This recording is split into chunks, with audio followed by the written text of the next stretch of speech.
Welcome to the Shift List. My name is Matt, and this is the FL5 Civic Type R. Earlier this year, we were able to spend some seat time in this thing on track, but we didn't have enough time to actually go through the entire car. But today, thanks to our friends at Rust Arrow Honda in Milwaukee, we have enough time to show you everything that you need to know about the Civic Type R. Let's get into it. First things first, what's changed for 2024? And the answer is not much. It's now $1,000 more expensive, but that's really it. So instead of starting at just under $44,000, it starts at just under $45,000. Okay, but what is a Civic Type R and what makes it unique? Well, this latest generation is called the FL5. It replaces the most overstyled thing that I've probably ever seen. It comes as front-wheel drive only, it comes as manual only, and it comes as hatchback only. But let's chat engine. Now it's the same 2-liter turbo from last generation, but with some tweaks to the turbo and the exhaust. Now it's making 315 horsepower, which is up 9 from last generation. It's still less than the 320 you get in the Integra Type S, but they have to save something for the Acura, right? You get 310 pound-feet here, which is up 15 from last gen, and this then makes it the most powerful Honda ever in the US. And if you hadn't noticed, that means carbon fiber everywhere. I want to talk about one of my favorite things, and it's this guy right here. Now it is 6-speed manual only, but it is the best 6-speed I think I've ever driven. I thought it was all hype. No, you get the perfect pedal box for heel and toe. You get incredible shift action. This thing does get a little bit hot with the classic metallic knob, but it is fantastic. Your auto-rev match is perfect. I mean, the GR Corolla transmission, just nowhere near as satisfying. Another thing we mentioned at the top, this thing is front-wheel drive only. This is the big argument with the GR Corolla. The GR Corolla comes with all-wheel drive. But even with front-wheel drive here, they've managed to magically erase torque steer with their Helical LSD up front. I mean, this thing is fabulous to drive, even at the limit. And I want to take a minute to talk styling. This thing looks so much better now. You still have a hatch-only body style, but it's so much cleaner from a design. The red Honda badge is up front in typical fashion, along with your Type R and your honeycomb grille and honeycomb lower fascia. Your wheel arches are flared out and you get a gill behind your front wheel. You've got a hood scoop, you've got 19-inch wheels, which are smaller than last generation by an inch, but they are wider and have a bigger contact patch. They are black as standard, and now you get black lug nuts for all you Type R nerds. And they're running PS4S tires from Michelin, which is, yes, the correct tire. Around back you have this really cool wing, and you still have a rear wiper, unlike you did in the LE from last gen.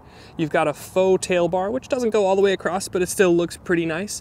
You've got your red Honda badge on back, Type R, and then exaggerated diffuser with your triple tips. Now back up front to talk brakes. These are 13.8-inch red Brembo brakes, and this and the shifting is really what stood out to me on track. The braking performance was incredible, and that thing got beat around all day, and they never overheated, they never went soft. These are excellent brakes here. And then I've got to talk about the seats. They are red, and yes, they are super comfortable. They do have Type R embossed up here, and they still have harness points, so you can strap in a racing harness. Again, they're super comfortable. Annoyingly, they do not come with heating. You can't get heated seats on Type R, no matter how you get it, which is a bit annoying. And then, just a personal thing, it's too much red. And you're also, the carpets that you would put in, also red. It's just a bit much. I understand the heritage and the red is important, but for me personally, it's a bit much. Now look at the dash design. You have a full-length honeycomb dash, which is pretty much exactly like you would get in an Audi RS5.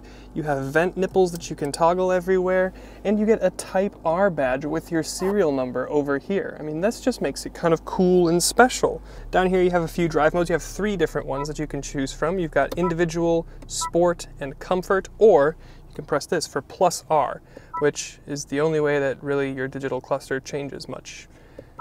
Although you can get your gauges on the side as well. So there's like 3 different views. One nice thing you do get, though, is shift lights up here, which we used extensively on a track and was legitimately helpful. And if you like the honeycomb from the grille and the dash, then you're gonna love the honeycomb at your rev limiter. And I want to talk specifically about this here in the infotainment. This is your log R function, which is really, really cool. This is kind of your track apps sort of thing, Mercedes track apps, or, you know, Dodge performance pages or whatever, but it also takes it to a higher level actually, because you're getting telemetry, you're getting pressures, you're getting temperatures, and it'll also go so far as to track specific things about your lap, like your braking performance, your turn-in, and it can help you get better as a driver. Not just get better lap times and track that, but like where you messed up in a braking zone and very specific things. So this, the log R function, very, very, very cool. But then the infotainment system as a whole, it's pretty good. It's okay. It's kind of middle of the road, to be honest.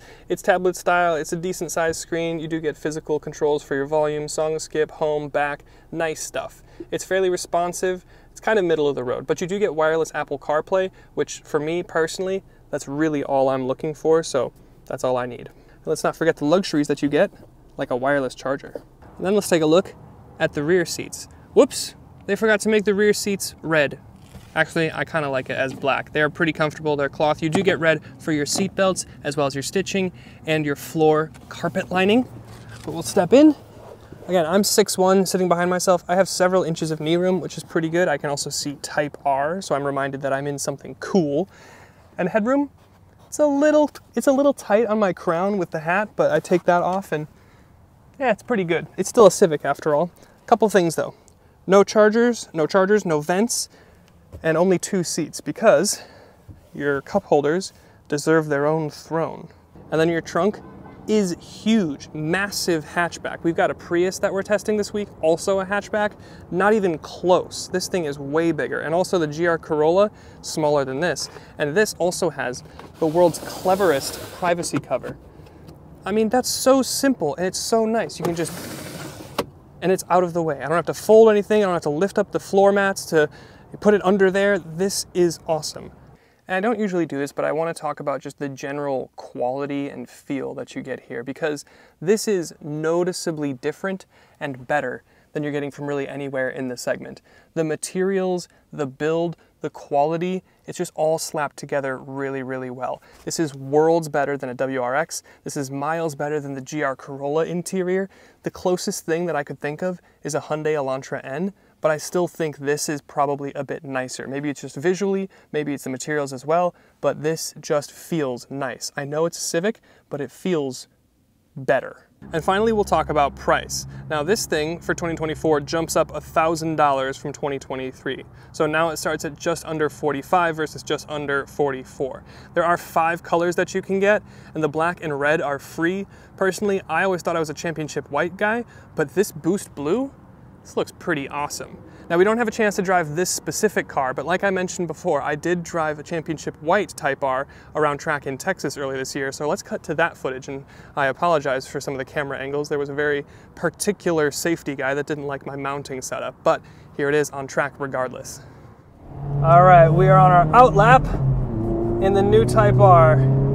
So we're gonna do an out lap, we're gonna cover some of the basics here, and then as we do our hot lap, we'll talk more about the chassis and the balance and some of that stuff. So under the hood is a familiar engine. You've got the 2-liter turbocharged Earth Dreams 4-cylinder, but this year it's tuned all the way up to 315 horsepower, 310 pound-feet of torque. So not a massive change in terms of power output, but definitely something that you're going to notice, especially since we spent all morning in the GR Corolla, which only has about 275 horsepower, or 275 pound-feet of torque rather. So this feels a bit more punchy. It does feel like it also makes torque a little bit lower. You do have to rev that GR Corolla engine out a bit more to get the good stuff. But this thing, this feels good. It's pretty fantastic. Now, from there, power will all go through 6-speed, manual, 3-pedal transmission. You'll love to see it. You come to expect it from the Type R, and it's good here. Now, one of the things that Honda wanted to focus on this year was adding a little bit more refinement, a little bit better shift action, and I think they nailed it. The shifter feels good in my hand. The clutch and engagement point is really well defined. It's really rewarding throw. It's a great transmission, I gotta be honest. The last generations was good. This one's even better. Now, you also do have a lighter flywheel, so your shifts are a little bit more purposeful, and they do feel like they do shift a little bit more crisply. So, overall, very, very good. Ooh, brakes are good. We're gonna start our hot lap right about here.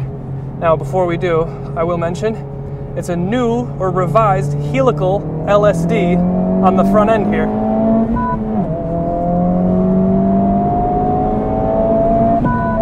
I mean, this isn't a huge horsepower car, but oh, the brakes are good. Oh, I could brake way later in this thing. Brakes are good coming into turn one. Bit of a chicane here. They've also revised the adaptive suspension on here. Adjusted rebound rates, things like that. Oh, the brakes are good. It's double apex. I hope the camera's staying still. The chassis balance is so good. The grip is so good here. I've got loads of front end. Of course, this is the PS4S tire that you get here. It's not the Cup 2 that you get on the Marizo, but this isn't a limited run car, or at least not a 200 unit limited run car. But this thing is quick. Back on the brakes. Come into this right-hander. Through the chicane. The brakes are fantastic. They're a Brembo set. They're specifically designed to be lighter and bring down that unsprung weight of the car. God, the shift action is fantastic. All the gears are exactly where I want them to be. Shifts fall in nice and steady. I've totally messed up that corner thinking about the transmission. But the chassis balance is fantastic. There's no roll. I'm not feeling any torque steer when I get on power. Oh, good car. Really fast through there. Chicane.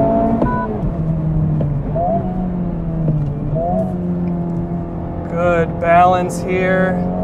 This car loves to rotate. Maybe not quite as much as that Marizo edition on those Cup 2s. They also took a bunch of weight out of the back end of that Marizo, but this car has a fabulous chassis, great damper tuning, the shift action's great, steering is good, no torque steer that I'm really feeling. If you really approach the limit, it is a front-wheel drive car, and you will get a touch of understeer, but this sustained right-hander is beautiful composition from the body. Oh, this is a good car. Oh, this is so much fun. I'm only supposed to have one hot lap, but I think it's okay if I do two because I'm just having such a good time.